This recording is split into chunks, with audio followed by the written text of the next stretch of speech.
Karimnagar 11వ division కట్టారాంపూర్లోని corporator Narmada Narsanna నివాసంలో వైభవంగా మల్లన్న కళ్యాణం జరిగింది.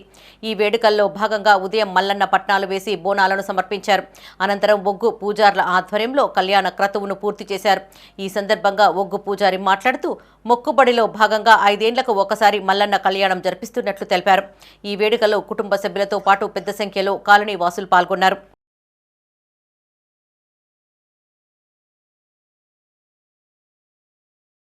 ఈరోజు కరీంనగర్ గ్రామం కట్లరాంపూర్లో ఆకుల నరసన్న నర్మదా గారి దంపతుల ఇంటి లోపల మల్లన్న కళ్యాణం కొమ్రవెల్లి లోపల ఇవాళ కళ్యాణం జరుగుతుంది.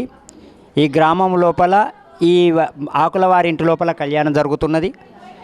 ఈ కళ్యాణము చేస్తానికి కారణం ఏంటంటే మరి ఒగ్గు పూజారులు చేయాలి. కళ్యాణం చేసిన వేరే వాళ్ళు చేయరాదు. ఒగ్గు పూజారులు అంటే మెడకు దర్శనం ఉంటుంది. వాళ్ళు ఒక గురూపదేశం తీసుకుంటారు. మెడలోపల గురువు అన్నట్టయినా చేతుల తీర్థం పెట్టి చెవులో మంత్రం చెప్పి ఉపదేశం ఇచ్చినప్పుడు అప్పుడు కళ్యాణం చేస్తే ఆ ఇంటి లోపల మోక్షం ఉంటుంది.